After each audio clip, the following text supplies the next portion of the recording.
So it का episode 2 आ गया है और मुझे बहुत टाइम के बाद पता चला, क्योंकि मैं तो स्ट्रेंजर थिंग्स के ट्रेलर के ही हैंगओवर के अंदर था। और एपिसोड 2 में इन लोगों ने क्या किया, एपिसोड 2 का पोस्टर भी चेंज कर दिया। जहां पर एपिसोड 1 के अंदर वो बच्चे थे जो कि एपिसोड 1 के अंदर मर गए थे 3, और उसके बाद में एपिसोड 2 के अंदर जो पोस्टर इन लोगों ने रिलीज किया उसके अंदर 3 बच्चे चेंज हो गए, क्योंकि अब वो उन्हें मारेंगे। और जैसा कि हमने देखा था एपिसोड 1 के लास्ट के अंदर 3 लोग मर गए थे, जिसके अंदर पहला फिल था, दूसरा टेडी था और तीसरा फिल की बहन थी। और अब इन लोगों ने क्या किया है, 2 नए कैरेक्टर्स को इंट्रोड्यूस किया है। पहला है विल, दूसरा है रिच। और इसी के साथ साथ एपिसोड 1 की एक चीज हाईलाइट करूं तो थिएटर के अंदर बाकी लगभग सारे बच्चे थे जो मर गए थे, सिर्फ एक ही बच्ची बची थी जो कि लिली थी। और लिली भी मेरे हिसाब से इसलिए बच गई थी क्योंकि उसके हाथ में आई थिंक कछुआ था, जिसके बारे में मैंने एपिसोड 1 के अंदर बात की थी कि उस कछुए की कहानी क्या है। तो अगर आपने एपिसोड 1 देखा होगा ना, तो उसका जो इंट्रो है वो अलग था और एपिसोड 2 का इंट्रो जो अलग था। अगर आप चाहते हो कि मैं इंट्रो का ब्रेकडाउन करूं, क्योंकि इंट्रो के अंदर भी बहुत सारी चीजें आपको देखने को मिलेगी, बहुत सारी हिडन चीजें देखने को मिलेगी, तो अगर आप चाहते हो कि मैं इसके इंट्रो को भी क्लियर करूं ताकि आपको और भी चीजें जानने को मिले इट शो के ऊपर, तो प्लीज नीचे कमेंट कर देना, क्योंकि ये वाली वीडियो बड़ी हो जाएगी। इसके अंदर मैंने एपिसोड 2 का सिर्फ ब्रेकडाउन किया है। सो अब डायरेक्ट चलते हैं एपिसोड 2 की तरफ, जहां पर हमें स्टार्टिंग में ही दिखा दिया जाता है कि रोनी के घर के बाहर पुलिस आ रखी है और कार में बैठे दोनों पुलिस वाले ये बात करते हैं कि भाई थिएटर के अंदर उन्हें कोई भी लाश वगैरह नहीं मिली थी। तो सबसे पहला सवाल ये आता है कि थिएटर के अंदर से वो तीनों बच्चे चले कहाँ गए। आप लोगों को पता है तो कमेंट में बताना। और उसके बाद में हमें डायरेक्ट रोनी की दादी दिखाई जाती है और रोनी की दादी को हैंक बोलता है कि ये सारे लोग मुझे इस पूरे जंजाल के अंदर फंसाने में लग रखे हैं और मेरी प्रायोरिटी सिर्फ रोनी है। साथ ही हैंक दादी से ये बोलता है कि भाई रोनी जो है वो स्कूल नहीं जाएगी, और दादी ये काउंटर में बोलती है कि क्यों नहीं जाएगी, उसको जाना चाहिए, सब लोगों को फेस करना चाहिए। और उसके बाद में हम देखते हैं कि हैंक रोनी को बोलता है कि सब कुछ ठीक है और सब कुछ पहले से अच्छा हो जाएगा। और फिर हमारा डायरेक्ट सीन शिफ्ट हो जाता है हैनलॉन पर, और वो अपने घर के बाहर बैठा होता है, अखबार पढ़ रहा होता है। तभी उसके सामने से एक कार आके रुकती है और उस कार में देखने को मिलते हैं उसकी वाइफ शार्लेट और उनका बेटा विल, जो कि मैंने विल बता ही दिया है कि कौन है, इंट्रोड्यूस कर दिया है पहले ही। अब हैनलॉन अपने वाइफ और अपनी बेटी का वेलकम कर ही रहा होता है, तभी वो ये नोटिस करता है कि आसपास के जो भी पड़ोसी है वो खुश नहीं है उन लोगों के आने से, और ये बात मेरे को थोड़ी बहुत स्ट्रेंज लगी। और उसके बाद में वो अपनी बीवी और बच्चे को अंदर लेके जाता है और अपने बच्चे को टेलीस्कोप दिखाता है कि मैंने टेलीस्कोप परचेज किया है। और वो टेलीस्कोप देख के उसका बच्चा बहुत ज़्यादा खुश भी हो जाता है, क्योंकि उसको पहले से ही टेलीस्कोप बहुत पसंद था। और उसके बाद में वहीं का रात का सीन हमें दिखाया जाता है, जहाँ पर हैनलो के हाथ में एक फाइल होती है, जिसके अंदर वो ये जानने की कोशिश कर रहा होता है कि लास्ट एपिसोड के अंदर उस पर जिसने हमला किया था वो कौन थे।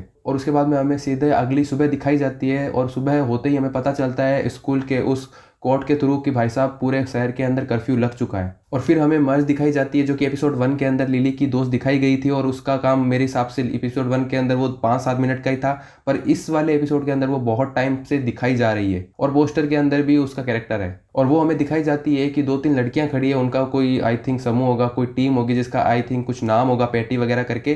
तो वो उन लोगों के सामने बहुत ही कूल बनने का ट्राई करती है, उनसे बात करती है। तभी वो देखती है कि रोनी भी स्कूल के अंदर आ गई है, और सारे लोग रोनी को बहुत ही गंदी तरह से देखने लगते हैं, क्योंकि सारे लोगों को ये लगता है कि रोनी के पिता ने ही उन सारे बच्चों को थिएटर में मारा है। और जैसा कि उसकी दादी ने बोला था कि रोनी बहादुर है, बहादुर बनना चाहिए, स्कूल जाना चाहिए, लोगों को फेस करना चाहिए। और उसके बाद में हमें दिखाया जाता है कि रोनी सीधी जाती है लिली के पास और वो दोनों बात करती है।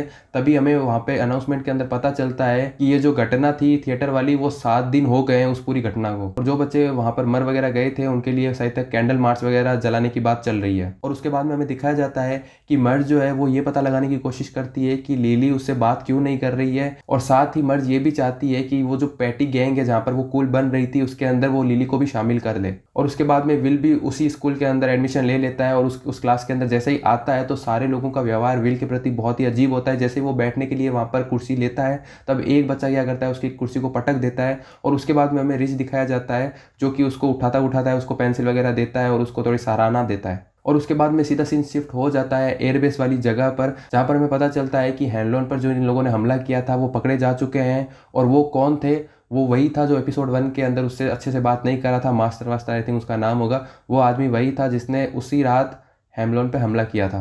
पर लेकिन हैमलॉन के चेहरे से ऐसा नहीं लगता है, और वो वहाँ से जाते जाते शॉ को ये बोलता है कि जो गन उस पर तानी गई थी उस रात, वो कोई आई थिंक सोलवेट जगह वाली थी, वो कोई और शहर का ना होगा आई थिंक, वहाँ की थी, और यहाँ की वो गन नहीं थी।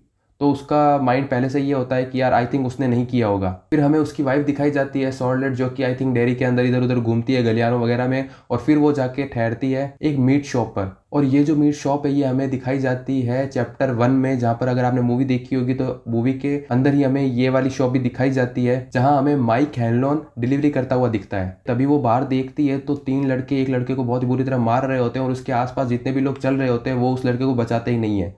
तो शार्लेट वहाँ जाके उस लड़के को बचा लेती है और उसको बचाने के बाद में वो इधर उधर देखती है तो सारे लोग अलग ही नज़र से देखते हैं कि भाई तूने कैसे बचा लिया वगैरह वगैरह। अब ऐसा क्यों हो रहा है ये हमें आगे आने वाले एपिसोड में पता चलेगा। उसके बाद में हमें डायरेक्ट रोने वाला सीन दिखाया जाता है रात का, जहाँ पर वो बेड पर सो रही होती है और सोने का ट्राई कर रही होती है। तभी उसे वहाँ पर कोई हार्ट बीट की आवाज़ सुनाई देती है और फिर वो अचानक से पाती है कि वो अपनी माँ के पेट के अंदर है। अब वो बहुत ज़्यादा वहाँ पर चिल्लाती है और उसके बाद में वहाँ पे पेट फाड़ के बाहर आ जाती है। जैसे वो बाहर आती है तो उसे देखने को मिलता है वहाँ माँ है जो है उसकी, वो वहीं पर बैठी है और रोनी जो है वो पूरी की पूरी खून से सनी हुई है। और माँ उसे बोलती है कि तेरे जन्म पे ही ऐसा हुआ था कि मैं मर गई थी और तेरी वजह से ही वो जो थिएटर के अंदर कांड हुआ है, जो बच्चे मरे वो तेरी वजह से ही मरे हैं और आने वाले टाइम में तेरा फादर मरेगा तो वो भी तेरी वजह से मरेगा। और देखते ही देखते उसकी माँ की शक्ल बहुत ही ज़्यादा डरावने राक्षस वगैरह के अंदर चेंज हो जाती है। उसके बाद में जैसे वो मुंह खोलती है तो अंदर हमें 2 आंखें देखने को मिलती है, जिसे देखकर रोनी बहुत ज़्यादा डर जाती है और चिल्लाने लगती है और वहाँ पर आ जाता है हैंक। और उसके बाद में हमारा डायरेक्ट सीन शिफ्ट हो जाता है बार वाली जगह, जहाँ पर हमें देखने को मिलता है डिक हेलरॉन, जो कि अपनी साथियों से ये बात कर रहा होता है कि हेलरॉन पर किसने हमला किया था वगैरह वगैरह।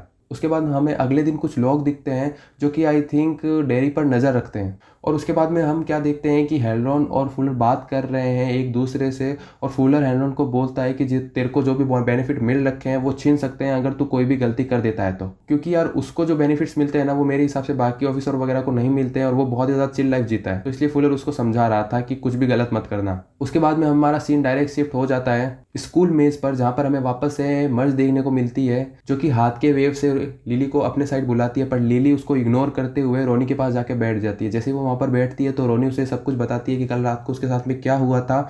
और उसके बाद में वो उसे बोलती है कि तूने सच्चाई क्यों नहीं बताई कि तुझे थिएटर के अंदर मॉन्स्टर वगैरह दिखे थे। तो लिली बोलती है अगर मैं ये बता देती तो सब लोग मेरे को पागल मानते और मेरे को पागल खाने भेज देते। और उसके बाद में रोनी उसकी बात वगैरह सुनकर बहुत ही ज़्यादा अपसेट हो जाती है, क्योंकि उस चीज़ खाई जाती है कि उसकी माँ उसी की वजह से मरी है और फादर भी उसी की वजह से मरने वाला है। तो बहुत ज़्यादा फ्रस्ट्रेट हो जाती है और उसके बाद में चिल्लाने लगती है। और जैसे वो वहाँ पे चिल्लाती है तो उसे वहाँ के टीचर वगैरह किसी रूम के अंदर भेज देते हैं एज ए सज़ा के तौर पे। फिर हमें एक सीन शिफ्ट होते हुए दिखाई देता है जहाँ पर हमें देखने को मिलता है कोई फायर क्रेकर फेंकता है और उस फायर क्रेकर की वजह से क्या होता है कि हमारा जो विल है वो डर जाता है और एक मैम से जाकर टकरा जाता है और उसको भी सज़ा के तौर पर उसी रूम के अंदर भेज दिया जाता है जहाँ पर रोनी है। और उसके बाद में उसी रूम के अंदर रोनी और विल की पहली बार मुलाकात होती है और विल उसे बता रहा होता है कि वो साइंस के अंदर कितना अच्छा वगैरह है। तभी रोनी देखती है विंडो के बाहर से कि भाई लिली को पुलिस आके उठाकर लेके चली गई है। और उसके बाद में सीधा सीन शिफ्ट हो जाता है पुलिस स्टेशन पर, जहाँ पर पुलिस वाला लिली को बोलता है कि तेरे को झूठ बोलना पड़ेगा, अगर तू सच बोलेगी तो सब लोग तेरे को पागल समझेंगे और पागल खाने भेज देंगे और तुझे झूठ ये बोलना पड़ेगा कि इन सभी चीज़ों के पीछे हैंक है। और लिली उस चीज़ से बहुत ज़्यादा डर जाती है और आई थिंक हमें नेक्स्ट सीन के अंदर डायरेक्ट यही दिखाया जाता है कि पुलिस पहुंच गई है रोनी के घर पे उसके फादर को पकड़ने के लिए और उसके फादर को अरेस्ट कर लिया गया है। और उसके बाद में रोनी बहुत ज़्यादा गुस्सा हो जाती है और वो वहाँ से डायरेक्ट चली जाती है लिली के घर और उसको बोलती है कि तूने सच वगैरह क्यों नहीं बोला, तेरी वजह से मेरे फादर जो है वो जेल के अंदर चले गए हैं। और उसके बाद में अगले दिन क्या होता है कि हेलरॉन जो है वो उसी मास्टर से मिलने जेल में जाता है उसे पूछने के लिए कि तूने मेरे पे हमला किया था भी या फिर नहीं। तब वहाँ पे उन दोनों की बहस वगैरह होती है तो वो मास्टर क्या करता है उसे बंदूक छीनकर उस पर तानता है। तब हेलरॉन को पता चलता है कि भाई मास्टर को तो बंदूक चलानी ही नहीं आती, तो उसने उस रात मेरे पे तानी कैसे। तब उसे पता चलता है कि इस पूरी चीज़ के पीछे और ही कोई आदमी है, ये पूरी की पूरी साजिश चल रही है और मास्टर सिर्फ किसी को बचा रहा है। उसके बाद में हमें डायरेक्ट देखने को मिलता है कि हेलरॉन शो के ऑफिस जाता है उसे बताने के लिए कि इसके पीछे जो भी है वो उसका पता लगाएगा। तभी शो ये बोलता है कि भाई साहब तुझे पता लगाने की जरूरत नहीं है, मैं बता ही देता हूँ इसके पीछे मैं हूँ, क्योंकि मैं ही देखना चाहता था कि तू कितना कैपेबल है। उसके बाद में शो उसे एक हिडन प्रोजेक्ट के बारे में बताता है और डायरेक्ट में अगले ही सीन के अंदर लिली देखने को मिलती है एक ग्रोसरी स्टोर के अंदर कुछ परचेज करने आई होती है